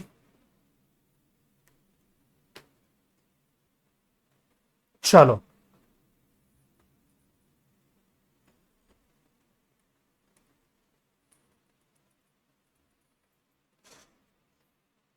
चलो तो अगले क्वेश्चन पे बढ़े। क्वेश्चन नंबर नेक्स्ट आपको करना है, अगला ही क्वेश्चन करना है आपको। नेक्स्ट क्वेश्चन करते हैं, क्वेश्चन नंबर 3। क्वेश्चन नंबर 3 तो कह रहा है Anu, Baby and Chetan are partners in a firm sharing profits and losses equally, ठीक है। तो देखो जब गुडविल कैलकुलेशन के जो क्वेश्चन होते हैं ना, उसमें कौन पार्टनर है, कितने रेशियो में शेयर करे, ये इतना रेलिवेंट नहीं होता। ये हमारी गुडविल की कैलकुलेशन में रेलिवेंट नहीं होता। They take Deep into partnership from 1 April 2023 for 1/5 share in the future profits. तो नए चौथे पार्टनर को एडमिट किया, ठीक है। ये नीड हो गई, हमने पढ़ा ना need for valuation of goodwill, कि भाई अगर कोई पार्टनर एडमिट होता है तो हमें गुडविल निकालनी पड़ती है। तो इसलिए बस वो कहानी बना रहा है। लेकिन अगर खाली गुडविल की कैलकुलेशन की बात करें तो ये फैक्ट रेलिवेंट है कि भाई गुडविल क्यों निकाल रहे हो, ठीक है ना, क्योंकि गुडविल निकालने का तरीका वही है, चाहे किसी भी रीजन से निकाल रहे हो। तो बस वही कह रहा है, देखो फॉर दिस पर्पस, क्योंकि एडमिशन हुई, goodwill is valued at 100% of average profit, of average annual profit 100% of average annual profit of previous 3 या 4 years whichever is higher. तो ये आपकी सिर्फ कैलकुलेशन कराने के लिए कर रहा है। वो कह रहा है कि एवरेज प्रॉफिट कितने सालों का लेना है, या तो पिछले 3 साल का लो या पिछले 4 साल का लो, दोनों में से जो ज्यादा है, हायर है, वो आपको फाइनल एवरेज प्रॉफिट लेने हैं। और इसको फिर 100% से मल्टीप्लाई करके आपको गुडविल निकालनी है। 100% का मतलब यहां पे क्या हो गया, या 100% का सिंपल मीनिंग हो गया कि नंबर ऑफ ईयर्स परचेज आपका 1 है। नंबर ऑफ ईयर्स परचेज आपका 1 है। 100% का सिंपल मीनिंग ये हो गया, क्योंकि आप 100% को अगर आप ऐसे लिखोगे 100/100, तो 100 कट के ये 1 ही हो जाएगा। तो सिंपल मतलब ये होता है कि नंबर ऑफ ईयर्स परचेज यहां 1 है। अब आपको पिछले देखो 4 सालों के प्रॉफिट्स दे रखे हैं। 2023 का ये रहा, 2022 का ये रहा, 2021 का ये रहा, 2020 का ये रहा। आपको निकालनी है गुडविल, अल्टीमेटली आपको गुडविल निकालनी है, ठीक है ना। चलो जी, तो ऐसे क्वेश्चन आ सकते हैं छोटे छोटे 3 मार्कर्स में। क्वेश्चन नंबर 3, तो देखो एग्जाम में आएगा तो हमेशा क्या लिखोगे, गुडविल का फॉर्मूला। तो गुडविल इज इक्वल टू वही average profit into number of years purchase. अब एवरेज प्रॉफिट में उसने बोला हुआ है कि एवरेज प्रॉफिट या तो पिछले 3 साल का लो या पिछले 4 साल का लो, दोनों में से जो एवरेज प्रॉफिट हायर आता है वो लेना है, और उसको नंबर ऑफ ईयर्स परचेज से मल्टीप्लाई करना है। तो वही बात है, एवरेज प्रॉफिट तो निकाल लेंगे, और नंबर ऑफ ईयर्स परचेज 100% है। नंबर ऑफ ईयर्स परचेज 100% है, तो ये हमारा आंसर निकल के आ जाएगा, ठीक है ना। अब एवरेज प्रॉफिट निकाल लो। एवरेज प्रॉफिट, तो सबसे पहले एवरेज प्रॉफिट पहले पिछले 3 सालों का लेना, पहले पिछले 3 सालों का निकालना है। तो लास्ट 3 साल कौन सा है भाई, ये ऐसे देखना 2023, 2022, 2021, क्योंकि हम लोग 2023 में बैठ के एडमिशन कर रहे हैं। देखो 1 अप्रैल 2023, तो हमें पिछले 3 साल हमारे लिए क्या हो गए, 31 मार्च 2023, 31 मार्च 2022 एंड 31 मार्च 2021। तो इन 3 सालों का टोटल करो, 2,88,000 प्लस 181,800, तो लिख लेते हैं 2,88,000 प्लस 181,800 प्लस तीसरे साल का प्रॉफिट कितना है 187,200, 187,200 डिवाइडेड बाय 2। तो इसका टोटल देख लो, टोटल कितना आ रहा है, तो इसका टोटल आ रहा है 6,57,000 डिवाइडेड बाय 2 कह रहा हूं, सॉरी 3 नॉट 2, 3 साल का है ना, तो 3 से डिवाइड करना है। तो ये कितना आ रहा है 11 और 7 18, तो 3 2 6, 3 1 3 9 2,19,000 आपका एवरेज प्रॉफिट आ रहा है पिछले 3 साल का। अब पिछले 4 साल का लो, एवरेज प्रॉफिट अब पिछले 4 साल का लेना है। तो अब स्मार्ट वर्क करना, आपको पिछले 4 साल का प्रॉफिट लेने के लिए इन सब का टोटल करना है, पिछले 4 साल का प्रॉफिट का टोटल करना है। अब सोचने वाली बात है, इसमें से 3 साल के प्रॉफिट का टोटल तो हमें पता है ना ऑलरेडी, 3 साल के प्रॉफिट का टोटल तो हम ऑलरेडी निकाल चुके थे, ये रहा 6,57,000 प्लस जो चौथा साल है जो हमने नहीं लिया था पिछले मतलब 3 सालों में 253,200, ये आप ले लो, प्लस 253,200, और 4 सालों का निकालना है तो डिवाइडेड बाय 4। चलो तो ये सॉल्व कर लो, ये कितना आ रहा है, तो 657 प्लस 200, तो ये टोटल आ रहा है 9,10,200 डिवाइडेड बाय 4, तो ये आ रहा है 227,550, 227,550 ये आपका आ रहा है, ठीक है ना। और दोनों में से जो हायर है हमको वो लेना है, तो दोनों में से हायर क्या है सर, हायर यही है, हायर यही है, तो दोनों में से जो हायर है हमको वो लेना है। तो दोनों में से हायर आ गया 227,550, 227,550 आपका हायर आ गया, ठीक है। चलो तो इसका मतलब आपको दोनों में से हायर जो लिया था वो 227,550 लेना है, वो ले लेंगे मल्टीप्लाइड बाय 100%, तो इसका फाइनल आंसर भी आ जाएगा 227,550, 227,550 आंसर मिलाते हुए चलना, ये रहा 227,550 आपका आंसर। चलो जी, तो बता दो फटाफट से। गुड आफ्टरनून गिन्नी जी, गुड आफ्टरनून। इंपॉर्टेंट क्वेश्चन करेंगे प्लीज। ऐसा है भाई, जिन बच्चे पहली बार ज्वाइन कर रहे हैं वो पुराने एक बार बैकअप देख लेना, सारे रिकॉर्डिंग्स है तो बता रखा है कि कैसे कैसे कवरेज रहेगी। तो प्लीज अब क्लास के बीच में ये चीजें मत पूछा करो, ठीक है ना, क्योंकि वो इंट्रोडक्शन सेशन में मैं ऑलरेडी बता चुका हूँ। कोई बात नहीं, आपने नहीं देखा तो उसकी भी बैकअप सब मिल जाएगी आपको अपने ऐप के अंदर, कोर्स के अंदर, अब वहां से देख लो, ठीक है ना। तो हर क्लास में अगर नया बच्चा आके ये पूछेगा हम ये करेंगे वो करेंगे तो बड़ी दिक्कत है, ठीक है। तो वो क्लास का फ्लो बिगड़ जाता है, सब पढ़ाई करें फ्लो बिगड़ता है ऐसे डाउट्स देख के। बिल्कुल बिल्कुल, वर्किंग नोट्स दिखानी है।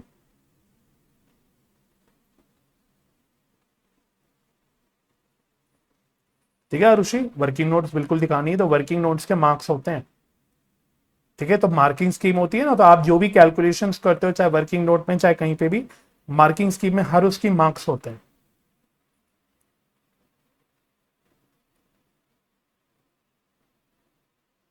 चलो ओके।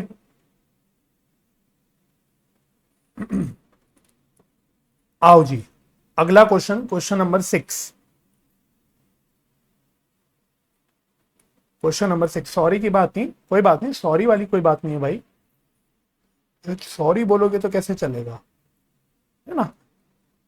मेरे को अपना भी कुछ नहीं होता, मुझे लगता है आप ही लोगों की पढ़ाई मिस होती, मतलब आप, मैं कुछ पढ़ रहे हो आप और बीच में आपका डिस्ट्रैक्ट हो गया माइंड कि हम सारे क्वेश्चन करेंगे क्या। सारे ऑफ कोर्स नहीं करते, सारे तो रेगुलर बैच में भी क्वेश्चन नहीं होते, ये तो मैंने वहां पे बताया भी था। सारे क्वेश्चन रेगुलर वाले स्टूडेंट्स को भी नहीं कराए जाते बुक के, लेकिन इंपॉर्टेंट क्वेश्चन इतने क्वेश्चन करने होते हैं कि हमारे को कॉन्सेप्ट की क्लैरिटी हो जाए, हमें क्वेश्चन की वैरायटी समझ आ जाए, इतने क्वेश्चन हमें करने होते हैं, ठीक है ना। तो इंपॉर्टेंट क्वेश्चन छांट छांट के आपको करा रहा हूं मैं आपको, ताकि आपकी कवरेज पूरी हो जाए, ठीक है। तो पार्टनरशिप फंडामेंटल्स में भी इसलिए टाइम लगा, हमने 10 क्लासें लगाई थी, बिकॉज हमने छांट छांट के important variety of questions cover करे, ठीक है। चलो जी, क्वेश्चन नंबर 6। क्वेश्चन नंबर 6 क्या कहता है। अब ये इंपॉर्टेंट है, देखो एक नई वैरायटी का क्वेश्चन आ गया, तो देखना पहला क्वेश्चन जो मैंने कराया वो एक अलग वैरायटी का था, दूसरा जो मैंने कराया वो एक अलग वैरायटी का था, क्योंकि आपको उसमें 3 और 4 साल के एवरेज प्रॉफिट कंपेयर करके हायर वाला लेना था। अब यहां एक और वैरायटी का क्वेश्चन आ गया, तो ऐसे करते हैं हम लोग क्वेश्चन, ठीक है ना। चलो, तो Madhu and Vidhi are partner sharing profits in the ratio of 3:2। They decided to admit Manu as a partner from 1 April 2023। तो देखो, खाली गुडविल की क्वेश्चन जो होंगे इस चैप्टर में, खाली गुडविल निकालने की क्वेश्चन होता है, उसमें ये जानकारी बेकार हो जाती है।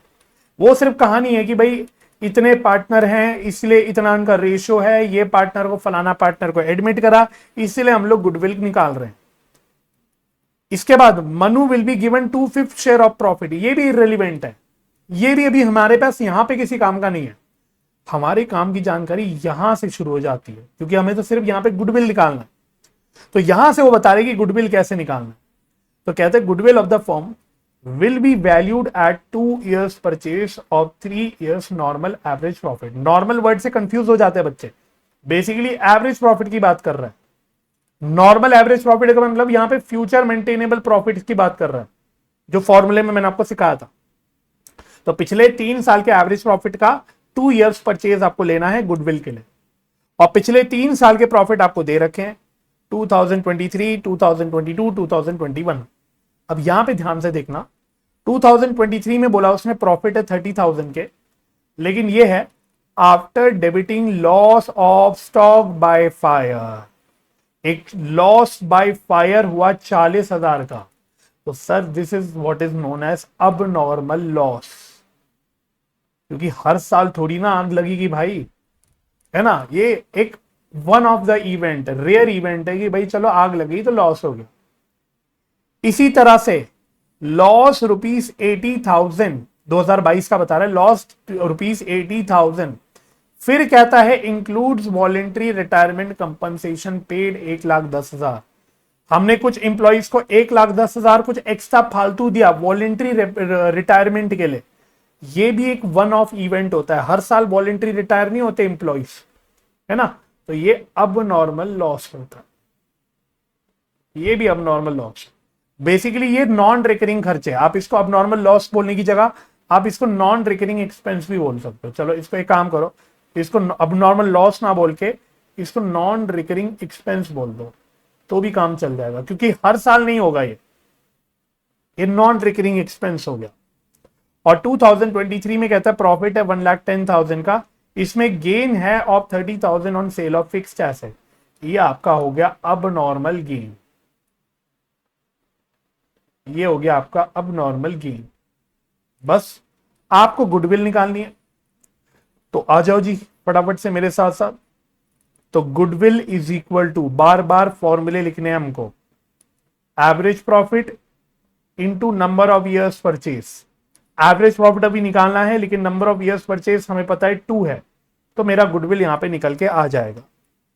वर्किंग नोट में आना है आपको, तो एवरेज प्रॉफिट की कैलकुलेशन आपको दिखानी है, तो पिछले 3 साल की जानकारी है, 2023 की जानकारी है, 2022 की जानकारी है और 2021 की जानकारी है। तो पहले तो जो प्रॉफिट क्वेश्चन वाले ने आपको दे रखे वो लिखो, प्रॉफिट या लॉस जो भी आपको गिवन है क्वेश्चन में, जो भी गिवन है तो पहले तो वो लिख लो सारे। तो 30,000 का प्रॉफिट है, 80,000 का लॉस है, 1,10,000 का प्रॉफिट है, तो 30,000, 80,000 का लॉस है तो -80,000 और 1,10,000 का प्रॉफिट है, तो ये प्रॉफिट, ठीक है ना। अब इसमें हमें एडजस्टमेंट्स करनी है, इसमें हमें एडजस्टमेंट्स करनी है। इसके लिए हमें ये वाला फॉर्मूला याद रखना है जो मैंने आपको डिस्कस करके बताया था, ये वाला, ये ध्यान में रखना है हमको। तो जैसे अब नॉर्मल लॉसेस है, हमें अब नॉर्मल लॉसेस को ऐड करना होता है, अब नॉर्मल लॉस ये हमें ऐड करना है, ठीक है। तो यहां पे वो लॉस बाय फायर दे रखा है 2023 में, लॉस बाय फायर दे रखा है 2023 में 40,000 का, तो ये हमको ऐड करना है। फिर हमने बोला एक नॉन रिकरिंग एक्सपेंस है, ये भी ऐड करना होता है, नॉन रिकरिंग एक्सपेंस।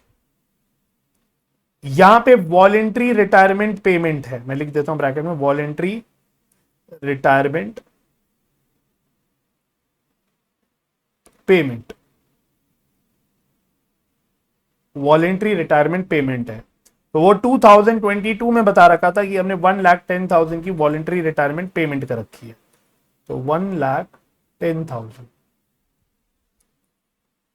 और अब नॉर्मल गेन को हम माइनस करते हैं, तो माइनस अब नॉर्मल गेन, यहां पे है वो profit on sale of fixed asset, profit on sale of fixed asset. तो वो कितना प्रॉफिट दे रखा है आपको, वो दे रखा है आपको ये रहा 30,000, 30,000 का प्रॉफिट है, ये माइनस करता है। तो ये सब कर कराने के बाद हमारे पास नॉर्मल बिजनेस प्रॉफिट्स, क्वेश्चन वाले ने ये टर्म यूज करी थी नॉर्मल बिजनेस प्रॉफिट्स, या आप इसको फ्यूचर मेंटेनेबल प्रॉफिट्स भी बोल सकते हो। तो 30 + 40 ये आ गया 70,000, फिर 80,000 माइनस में था, प्लस 1,10,000 तो ये आ गया 30,000, और ये कितना आ रहा है 1,10,000 - 30, ये आ रहा है 80,000। तो ये मेरे लिए अब नए प्रॉफिट्स हो गए जिनको मुझे कंसिडर करना है, ठीक है ना। 70, 30 एंड 80 ये मेरे लिए नए प्रॉफिट्स हो गए। तो देयरफॉर अब मैं एवरेज प्रॉफिट निकाल सकता हूं, therefore average profit this is equal to 70,000 plus 30,000 plus 80,000 divided by 3, तो यह आ गया 1,80,000 डिवाइडेड बाय 3, तो this is coming out to be ₹60,000, ये आ रहा है 60,000। ये मेरे एवरेज प्रॉफिट निकल के आ गए, और इसको यहां पे पुट कर देना है बस 60,000 को यहां पे। तो मेरी गुडविल की वैल्यू कितनी निकल के आ गई 1,20,000, ये मेरा फाइनल आंसर निकल के आ गया।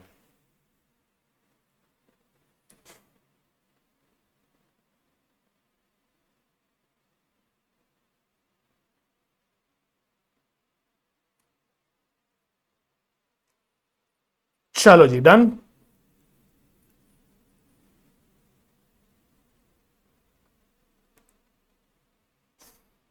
चलो तो क्वेश्चन 6 भी डन हो गया। अगला आपको करना है, नेक्स्ट ही क्वेश्चन करना है, that is question number 7। Question number 7 आओ, वैसा ही क्वेश्चन है। क्वेश्चन नंबर 7 कह रहा है तरंग परचेज ज्योतिष business with effect from 1 April 2023। तो ये सेल ऑफ बिजनेस की बात हो रही है। हमने पढ़ा था नहीं, need for valuation of goodwill, उसमें बोला था अगर हम सेल ऑफ फर्म करते हैं, मतलब बिजनेस बेच देते हैं, तो भी फिर गुडविल निकालनी पड़ती है। बट वो हमारे लिए, जैसा कि मैंने बोला, रेलिवेंट नहीं है। क्यों हो रहा है भाई, क्या हो रहा है, ये रेलिवेंट नहीं है। मैंने गुडविल निकालनी कैसे, तो कह रहा है प्रॉफिट शोन बाय ज्योतिष business for last 3 financial years ended 31 मार्च कितना था, तो 31 मार्च 2021 कहता है 1 लाख रुपए था, इंक्लूडिंग अब नॉर्मल गेन ऑफ ₹12,500। तो यहां पे उसने बता ही दिया, खुद ही बोल दिया है अब नॉर्मल गेन है।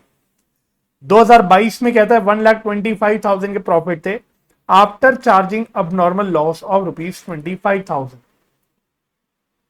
और 2023 में कहता है कि 1,12,500 के बेसिकली प्रॉफिट से एक्सक्लूडिंग 12,500 इंश्योरेंस प्रीमियम, जो अभी हमें इंश्योर करना है। मतलब ये फ्यूचर में खर्चे होंगे, ये खर्चे फ्यूचर में होंगे, तो आपको 2023 में इसको फ्यूचर में एज अ एक्सपेंस कंसिडर करना है। ठीक है ना। तो आपको निकालनी है value of firms goodwill on the basis of 2 years purchase of average profit of last 3 years। तो वही सेम काम है, आपको गुडविल कैलकुलेट करनी है। तो goodwill is equal to average profit into number of years purchase. Average profit हमें पता नहीं अभी, वो निकालना है। नंबर ऑफ ईयर्स परचेज उसने 4 दे रखा है, तो गुडविल हमारी निकल के आ जाएगी।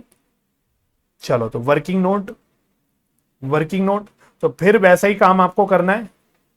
2019, 2020, 2021 और 2022।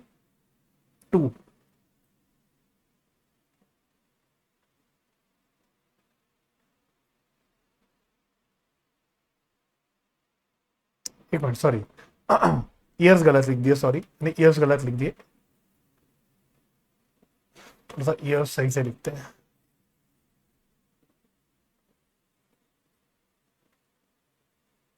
अच्छा, 2 years परचेज है, 2 years परचेज है, तो यहां पे ये भी 2 है। नीचे वाली फिगर्स लिख रही थी, नीचे वाले क्वेश्चन की। ये 2 years परचेज है, और कौन से साल हैं, 2021, 22, 23। ओके, 2021, 2022, 2023। चलो, तो सबसे पहले प्रॉफिट्स हमें गिवन कितने हैं, पहले गिवन प्रॉफिट्स लिख लो देख के। तो what are the profits which are given, 1,00,000, 1,25,000, 1,12,500, 1,00,000, 1,25,000, 1,12,500। ठीक है ना। उसके बाद आपको अब नॉर्मल गेन 2021 में अब नॉर्मल गेन दे रखा है, तो अब नॉर्मल गेन माइनस करते हैं, तो माइनस अब नॉर्मल गेन, तो कितना है अब नॉर्मल गेन, यह है 12,500, तो 12,500 है।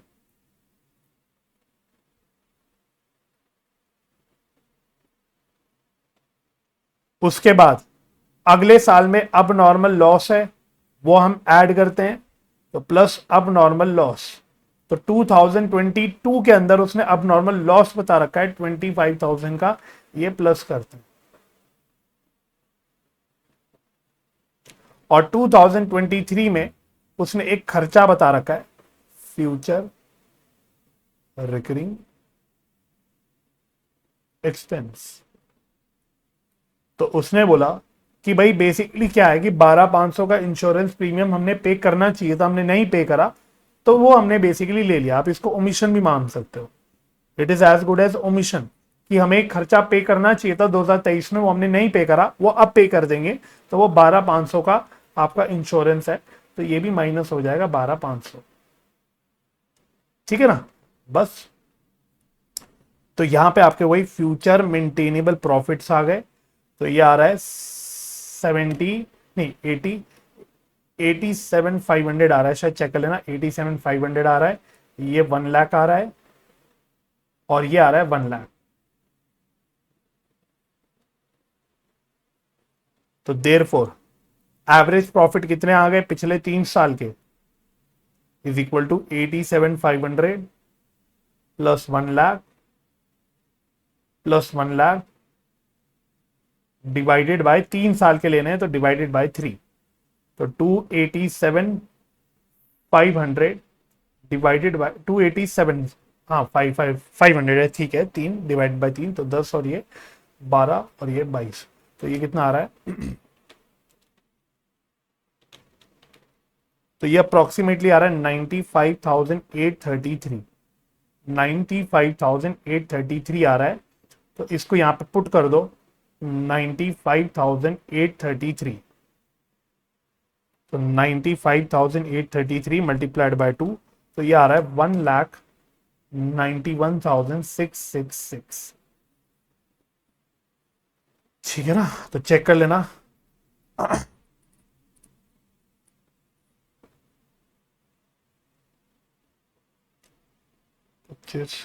ओहो ओहो, एक मिनट एक मिनट एक मिनट, ये मैंने माइनस कर दिया ऐड करने की जगह। मैं वही सोचूं कि क्यों इतनी अजीब सी फिगर आ रही है, ऐड करना था, मैंने गलती से माइनस कर दिया। ये 1,50,000 था, 1,50,000। ठीक है, कोई बच्चा बताता भी नहीं है यार, पता नहीं कैसा है, मतलब आप लोग कैसे देख रहे हो, मतलब मजा नहीं आ रहा है इस बार लाइव क्लासेस में।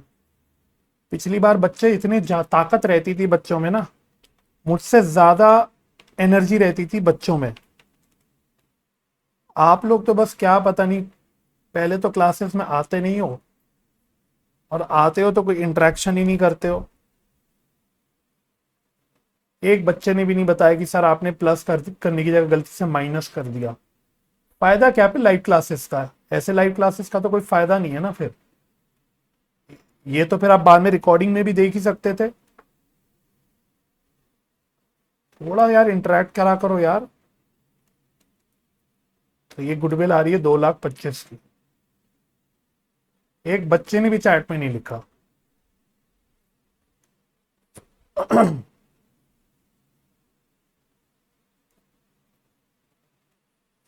चलो जी,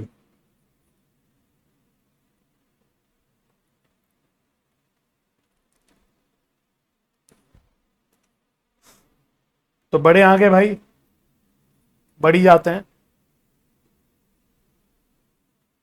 हम्म, चलो यार, एक वैरायटी ऑफ क्वेश्चन और दिख गया, क्वेश्चन नंबर 8 लास्ट करा रहा हूं इस वैरायटी का। क्वेश्चन नंबर 8 ये भी मेरे को कराना पड़ेगा, ये एक अलग वैरायटी ऑफ क्वेश्चन है, तो ये भी रीड करते हैं। कह रहा है Abhay, Babu and Charu are partners sharing profits and losses equally. They agree to admit Daman for equal share of profit. तो वही फिर वही बात होगी, कहानी है भाई, कहानी। हमें फिलहाल इस चैप्टर में कहानी, इस कहानी का कोई लेना देना नहीं है, फिलहाल नहीं है, वो आगे के चैप्टर में जब होगा तब होगा, अभी नहीं है इस क्वेश्चन में। For this purpose the value of goodwill is to be calculated on the basis of 4 years purchase of average profit of last 5 years। पिछले 5 साल के प्रॉफिट्स के, एवरेज प्रॉफिट के हमें 4 years परचेज लेना है। These profits for the year ended 31 मार्च वर। तो आपको प्रॉफिट्स दे रखे हैं 5 साल के। तो 2019 का दे रखा है 1,50,000, 20 का दे रखा है 3,50,000, 21 का दे रखा है 5 लाख, 22 का दे रखा है 7,10,000, 23 का दे रखा है, लॉस दे रखा है माइनस में 5,90,000। अब यहां से वो थोड़ा अलग ढंग से जानकारी दे रहा है। वो कह रहा है ऑन 1 अप्रैल 2022, मतलब ये वाली साल की स्टार्टिंग में, भाई देख लेना, क्योंकि ईयर एंडेड 31 मार्च 2023 है, तो 31 मार्च 2023 को जो ईयर एंड हो रहा होगा वो स्टार्ट कब हो रहा होगा, 1 अप्रैल 2022 को हो रहा होगा। तो यही कह रहा है on 1 April 2022 a car for 1,00,000 rupees was purchased and debited to travelling expense account. कह रहा है हमने गाड़ी खरीदी 1,00,000 रुपए की, बट हमने उसको ट्रैवलिंग एक्सपेंस अकाउंट में डाल दिया। तो ये हमने कैपिटल एक्सपेंडिचर किया था बिकॉज हमने एक एसेट परचेज किया था, बट हमने एक्सपेंस के अकाउंट में डाल दिया, मतलब हमने रेवेन्यू एक्सपेंडिचर की तरह ट्रीट कर दिया। तो this is capital expenditure treated as revenue expenditure. समझ आ गई बात? अच्छा, on which depreciation is to be charge at the rate of 25% per annum. तो इस पर डेप्रीसिएशन क्या लेना है? 25% पर एनम का लेना है। Interest of ₹10,000 on non trade investment is credited to income for the year ended 31 March 2022 and 23। तो कह रहे हैं कि 2 साल में 2022 और 23 में 2022 और 23 में क्या हुआ है? एक income from non trade investment आई है 10,000 रुपीज की। तो ये भी आपको फॉर्मूला में दिखाया था कि माइनस करते हैं। आपको वैल्यू ऑफ गुडविल निकालनी है आफ्टर एडजस्टिंग द अबव, मतलब ठीक है आपने बताई है तो आपको वही वैल्यू ऑफ गुडविल निकालनी है। तो आओ क्वेश्चन नंबर 8 भी करते हैं। तो goodwill is equal to average profit into number of years purchase.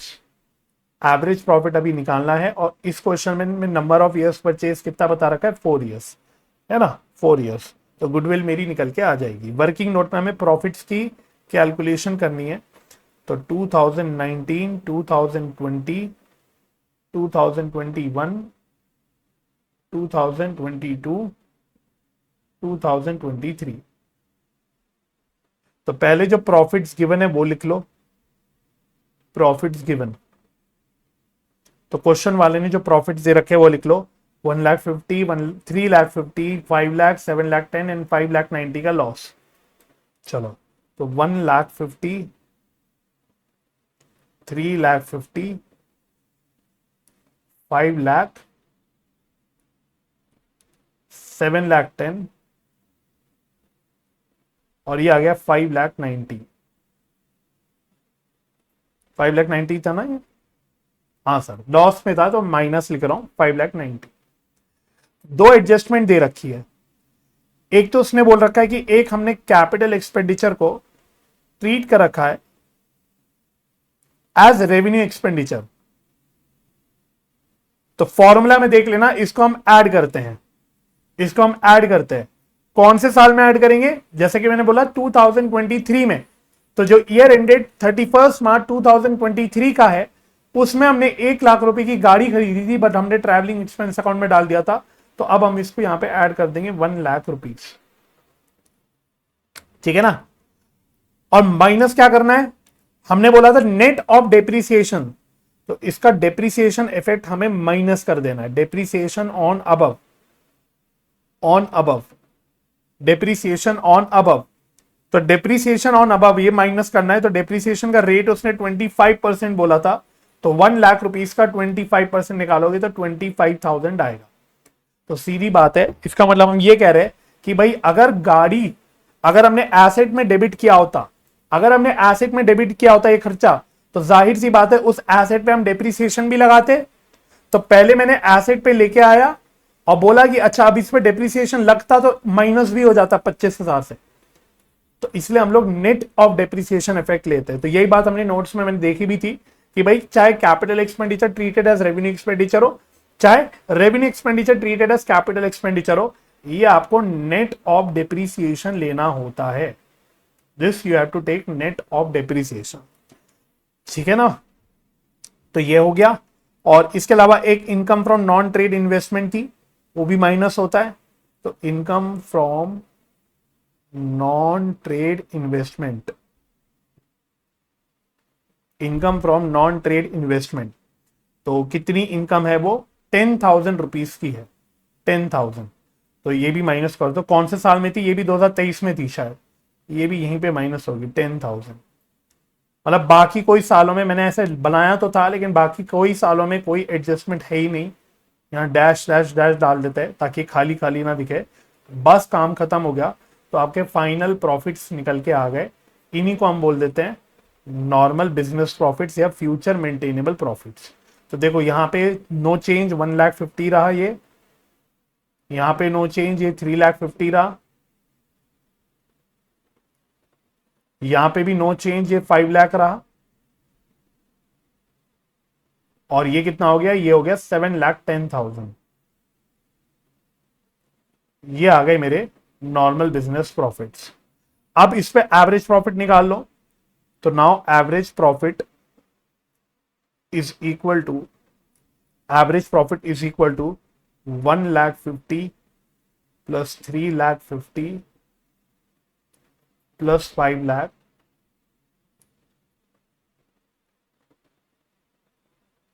अच्छा ये मैंने ये नहीं किया, ये रह गया, तो 590 प्लस 25 हो गया 6,15,000, 6,25,000 माइनस में, और ये माइनस में 5,25,000 है, ये आ रहा है माइनस में 5,25,000, ठीक है ना।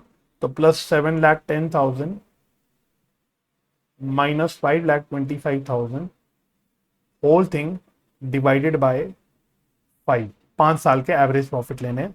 तो ये टोटल कर दो, ये आ रहा है 11,75,000 डिवाइडेड बाय 5। तो 5 2s are 10, 5 3s are 15, 5 5s are 25, 2,35,000।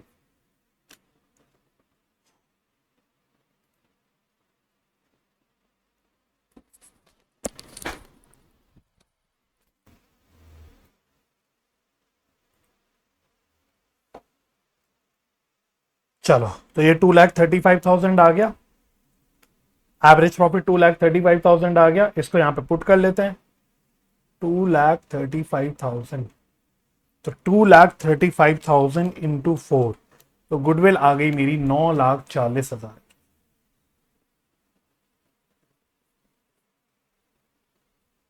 तो बस ये एडजस्टमेंट्स आपको करनी पड़ती है एवरेज प्रॉफिट निकालने के लिए कभी कभी।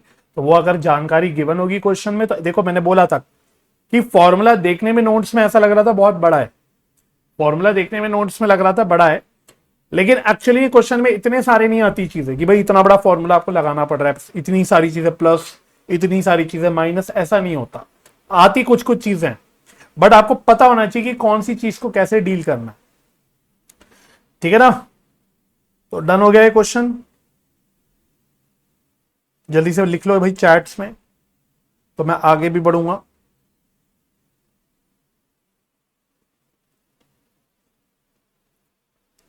चलो, तो ये तो आपके सिंपल एवरेज प्रॉफिट की बात हो गई, ये आपके सिंपल एवरेज प्रॉफिट की मैंने बात करी। तो अभी तक हमने जितने भी क्वेश्चंस करे, हमने सिंपल एवरेज प्रॉफिट एक्चुअली में यूज करा।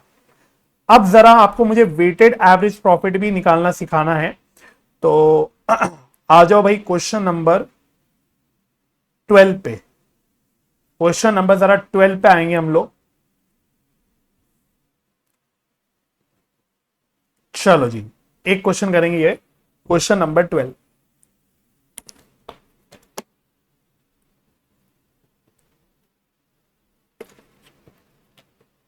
चलो जी, तो क्या कहता है क्वेश्चन, देखते हैं। Raman and Daman are partners sharing profits in the ratio of 60:40, and for the last 4 years they have been getting annual salaries of rupees 50,000 and 40,000 respectively। तो देखो प्रॉफिट शेयरिंग रेशियो दे रखा है, बट वो रेलिवेंट नहीं है, बट यहां पे ये इंपॉर्टेंट है कि रमन को 50,000 की सैलरी दी जाती है और दमन को 40,000 की सैलरी दी जाती है। The annual accounts have shown the following net profit before charging partner salary. तो आपको नेट प्रॉफिट बता रहा है वो बिफोर चार्जिंग पार्टनर सैलरी। तो सैलरी जो होती है पार्टनर की, इसी को हम बोलते हैं रेम्युनरेशन, इसको हम लोग बोलते हैं रेम्युनरेशन, ठीक है ना। तो ईयर एंडेड 31 मार्च 2021 कहता है प्रॉफिट है 1,40,000, 2022 है 1,01,000, 2023 है 1,30,000। On 1 April 2023 Zeno is admitted in the partnership for 1/4 share in profits without any salary। तो नया पार्टनर ऐड हुआ जीनो, अब जितने भी शेयर के लिए हुआ, लेकिन इंपॉर्टेंट ये कि वो बता रहे कि भाई इसको कोई सैलरी नहीं दी जाएगी, without any salary. Goodwill is to be valued at 4 years purchase of weighted average profit of last 3 years after partner salary. वो ना भी बोलता तो भाई अंडरस्टूड होता है, हमने फॉर्मूले में देखा था कि अगर कोई पार्टनर की सैलरी वगैरह होती तो वो भी हमें माइनस करना होता है। ये देखो, ये रहा पार्टनर रेम्युनरेशन, तो वो हम वैसे भी माइनस करते हैं अगर वो ना भी बोलता, बट यहां उसने क्लियर कर दिया कि पार्टनर की सैलरी माइनस करने के बाद आपको प्रॉफिट्स उठाने और फिर आपको वेटेड एवरेज प्रॉफिट लेना है।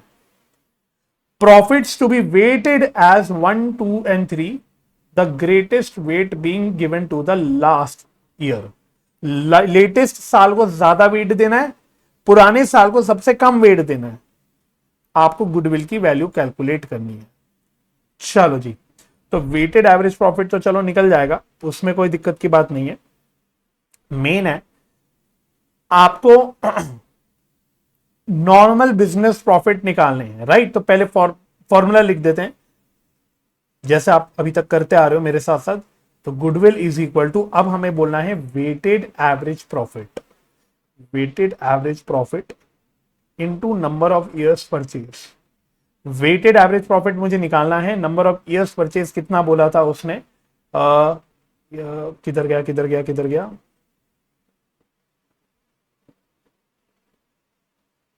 4 इयर्स परचेज, बहुत नीचे दे रखा था उसने, 4 इयर्स परचेज। तो ये 4 इयर्स परचेज ले लेंगे। अब वर्किंग नोट में आते हैं, वर्किंग नोट में आओ। तो अब जैसे मैं कॉलम बना रहा हूं वैसे बना लो, ईयर, ईयर एंडेड 31 मार्च। कौन से ईयर उसने बता रखे हैं आपको, कौन से ईयर दिए हैं उसने, 21, 22, 23, 2021, 2022, 2023। तो पहले तो इन सालों के प्रॉफिट्स कितने दे रखे हैं देख लो, इन सालों के प्रॉफिट्स कितने दे रखे हैं उसने, 1,40,000, 1,01,000 एंड 1,30,000। 140, 1,01,000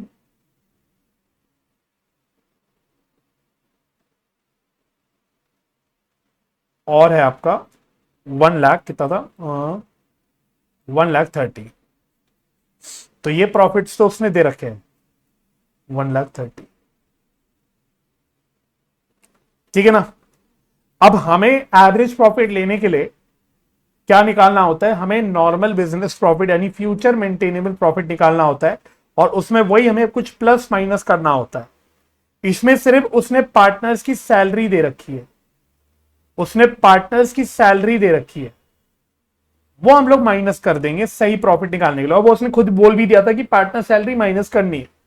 तो कितनी है, 50 है, 40 है, एक की 50 है, एक की 40 है, तो 50 प्लस 40,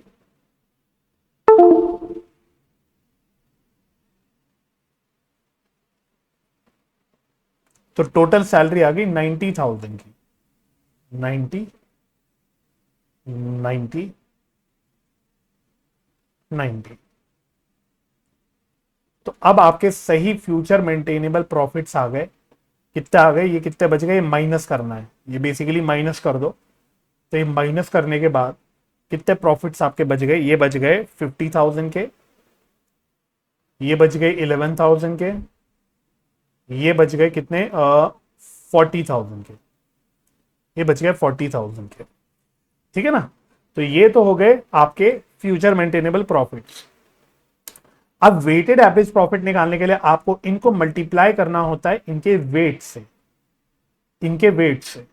वेट्स क्वेश्चन ने कितना बोला था, वेट उसने बोला था 1, 2 एंड 3, और सबसे ज्यादा वेट देना हमको सबसे लास्ट वाले साल के प्रॉफिट्स को।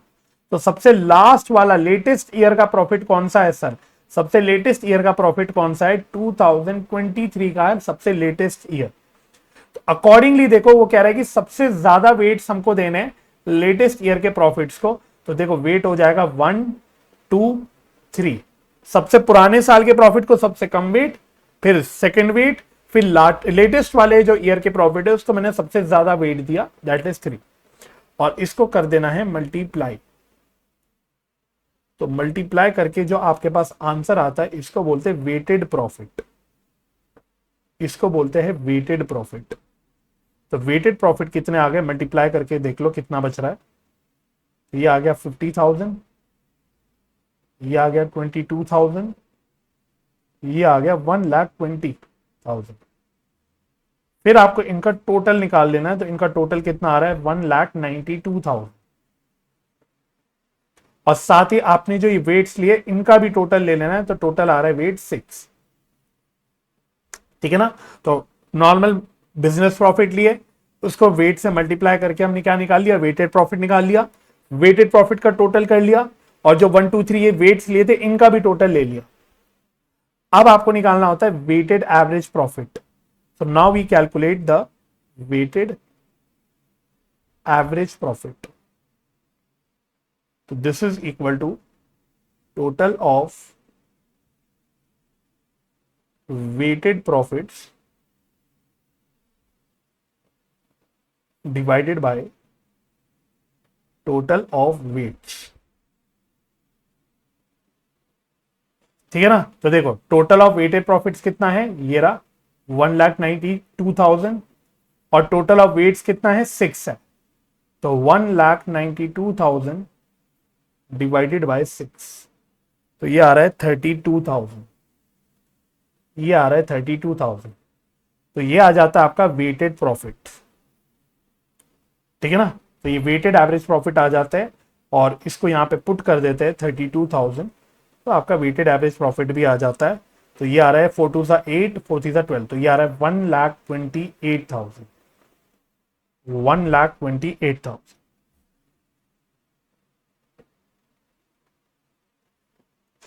तो ये आपका आंसर निकल के आ गया।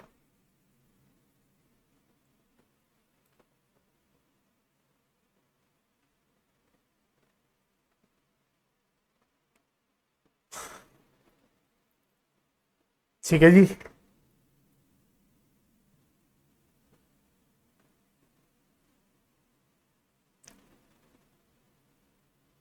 चलो जी ओके। तो देखो मेरे एवरेज प्रॉफिट मेथड आपको पूरा करा दिया, उसमें सिंपल एवरेज प्रॉफिट और वेटेड एवरेज प्रॉफिट दोनों भी कर लिया। ठीक है ना। तो अब नेक्स्ट क्लास में हम लोग अपना बचे हुए दो मेथड के भी क्वेश्चन कर लेंगे, super profit and capitalisation method दोनों भी निपटा देंगे अगली क्लास में। ठीक है ना। तब तक आप इनको रिवाइज कर लेना। तो अप टू क्वेश्चन नंबर, अब मैं बोलूं आपको होमवर्क अगर दूं तो अप टू क्वेश्चन नंबर 12 जो रिमेनिंग क्वेश्चंस है वो आपको करने हैं। तो अप टू क्वेश्चन 12 आपको करना है रिमेनिंग क्वेश्चंस, क्योंकि ये मैंने आपको करा दिया। कहीं तो मैंने ही करा दिए क्वेश्चन, तो बाकी आपको खुद करना। ठीक है।